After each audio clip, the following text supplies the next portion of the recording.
How much pressure did like Jaha choosing to sacrifice himself put on your character, because he's now kind of like top guy going to Earth with the people? Kane is. Yes, I think. Well, you're right. So Kane was willing to sacrifice himself, but Jaha beat him to it, and so now he is, I guess, the Chancellor. But you've seen the first 3 episodes, so you know what happens. So I think he's still in that sort of frame of mind where he's looking for redemption because of the death of those 300. So I think he's still kind of, and also everything you're going to remember, everything that Kane believed up to that point, is wrong. So his whole way of thinking has changed. I think he believed that the Earth was uninhabitable, that they were the only people alive, and now the Earth is habitable, and there are people on Earth. So I think he's just a little bit. What can you tease about Kane's biggest struggle in season 3? 2. Sorry. Two. His biggest struggle, I think, is well, as I said, he's still in that sort of frame of mind where he's still feeling guilty about the death of all those people when they could have made it. So that's on his mind. Also, now that he's on Earth, I think he was also of the mind that he was the generation that wasn't going to make it to Earth. He was always in his mind. He thought he was a transitional. It was the generation after him that would make it. And now he's on Earth. People are alive. It's habitable. I guess now I think he's a bit mixed up about where his role is, and I think the short term is that he has to make sure that the Arcas, I guess as they're now known, I think they survive. They make it through this. So he's trying to find a way for them to survive, and the way to survive, he thinks, is through peace with the Grounders. Does it feel very different for you working on the show this season, as far as both as an actor and for Kane, because you are on the Earth, very different sets, and interacting with a lot of characters that you wouldn't have interacted with? Yeah, so exactly as you said, yes, it's very different. I'm no longer working. Well, I'm still working heavily with Paige Turco and Isaiah, but so that I'm working with other actors, and I get to be on the ground, and I get to be in the forest, and I'm enjoying it a lot more. Because before we were just in the studio, and we've had such a great summer here. It's been just beautiful being outside and enjoying BC. It's just stunning. So I'm enjoying it a lot more. Is there any time, I know there's so much going on and a lot of threats, but is there any time, as far as Kane is concerned, to have that, wow, I'm on Earth, like you said, he never even thought he'd see this place? Unfortunately, no. It's a shame. We don't really, we had that moment, and of course, even when I'm filming up there, I stop and go, wow, isn't this amazing? It's beautiful. But we don't have that because the show is so action-packed, and so we don't have those moments of reflection. This show is fast, and it's furious. And I haven't seen season 2, but going by season 1, we don't have those moments to breathe. Mm-hmm. But it would be nice to have those moments where you go, wow, just stunning. Actually, there is one moment. There is a moment where I do have where I kind of say, I look up and I look at the trees. And, there is one moment. Do you layer that into the character, though? Sort of, that he's having those feelings, even if we're not actually getting a whole scene of him feeling. Well, Ian Cusick is having those feelings anyway, so.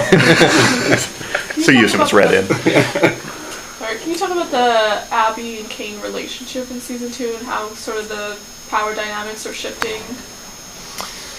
So, I can't remember what happens up to season 3, but because we were shooting it, so it's kind of blurry for what I don't exactly know what's happening in all the episodes. But yeah, so I am Chancellor. There still is the power struggle. Who is Chancellor? I wasn't elected. I mean, yes, I was. I guess I was the Vice President, and therefore I become the death we think of the President of Jihad. That I should take it on, but I don't really want it. Who wants this? So yeah, there is a power thing. Who should there be elections? Are we still a democracy? Who deserves it? Who would be the best leader? All these questions that will come up and they are coming up. How do they affect Kane and Abby's relationship, though? Well, our relationship has always been, we've been together now, we've been through a lot, but there's always still a little bit of friction there, but we do kind of confide in each other, so it's a kind of a relationship where you see us come together and you see us arguing, so there's always a little bit of friction, which is good. I like that. We're never entirely comfortable with each other. Does Kane still see the young people who had been on Earth as delinquents? To a certain degree, some of them. I think. I think to begin with he does, but then these are the future leaders of our little group, and I think he's aware of that. I was short. Other than Bellamy, who of the young people, who are we going to see you interacting with? It's like Finn. Okay, yes, sort of Finn. Bellamy.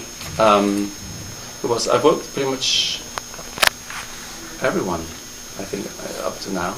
Who have I not spoken with? No, I've pretty much worked with everyone on Earth. Is there anyone that's impressing Kane of the young people? No. Is there going to be a kind of a conflict between these, the grown-ups are coming back and they want to be in charge, but these kids have been kind of living on their own in this crazy new landscape for a couple of weeks now, so how is that going to play out? Yeah, I think that there is that the slow realization that actually these kids, they've probably survived and better than we may have done. There is that, and a gradual acceptance and understanding that they're pretty good. They can, especially Clark. We sort of see that she is developing as the leader. She has more than her years, would suggest. So, yeah. And how much is fiction able to sort of mirror reality, given that, there were the two groups of actors who mostly only worked with themselves last year? How has that made it sort of easier for the awkwardness to ensue when you guys come together? We spent a lot of time together in this episode, actually, a whole bunch of us together. We had a lot of fun, even though it was a lot of hanging around. Do you mean like just actors on set? Well, does it feel like to some degree you were on two different shows last year? Yes, but not anymore. Not anymore. We're all together now, and just hanging out with the other actors has been a lot of fun, and getting to know them. So. Do you talk about the different experiences that you guys had last year? Those of you who were out on location, and those of you who were on the sets. Well, they keep on saying, just wait till Christmas. Just wait till Christmas. You don't really know what it's like yet. Because we're all going, well, this is great, we love it. Just wait. What is Kane's reaction to your various Grounders and Reapers and all these different factions that he sort of now finds himself having to deal with? So he's met the Grounders for the first time, but he's not met any Reapers yet. Mm-hmm. But I guess we just assume that he knows about them. So, we're in an episode right now which is dealing with our relationship with the Grounders, so we're sort of working through that now, and how we interact with them, and we've also got a Grounder on our team now, Ricky, and he seems alright, so. In episode 3, Kane punishes Abby. Oh, that's right, okay, that's episode 3, right. Yeah, so are there any far-reaching ramifications from that for She doesn't forget about it. Yeah. she reminds me in other episodes of that incident. So, and that's as far as I know. I don't know. I mean, I don't know. Would you forgive? I don't know. It's kind of interesting. That's a good question for her. How would she? I mean, we still talk. What do you think about the dichotomy of a guy who does, this is very rule driven, and he does punish her like that, but then he names her Chancellor right afterwards? Yeah. So. That is kind of, I don't know, what did you think? Well, I know. Did it? Well, she accepted it. She was okay with it. I feel like, well, I mean, I assume that it's, we had a lot of fun with that. I think she kind of liked it, really. It was, but I know what you're saying, yes, and I never really, I don't know is the answer. I mean... Do you think he's just a guy who's like, well, this is officially the rule, so you must have this, but I also think you're very capable, that he could... Is it interesting for you that he could sort of make that switch very quickly like that? Well, I think she knows him quite well. That he is someone who's always been by the book, and he's trying to change. I mean, he has changed a little bit, but it hasn't changed 180 degrees. So he's slowly like, I've got to stick with the rules, and I have to punish you because this is what I have to do. It's like a father punishing their son or something. Say I have to. I don't like doing it, and I don't know what else to do. I mean, back on this. I mean, how many times has he tried to float her? It's less than floating. So I guess that's an improvement. Sure. But her reaction is kind of interesting. Mm-hmm. She kind of gets it as well. She understands, and she's going to make some really, really tough decisions herself. So when she's pretty hardcore. Your character, he spent his entire existence trying to get everyone down to earth, and now you guys are there. There's some short-term problems you need to solve, for safety. But like, what's the next step, after that? I think just because they don't really know, they're really winging it now. They're just flying by the seat of their pants. They don't really know what's in store. So, would you say your character has a goal for the season? Yes, yes, he does. I think that the goal is, you probably guessed it already, but it's to have some sort of reconciliation with the Grounders so they can live in peace in some shape. Okay.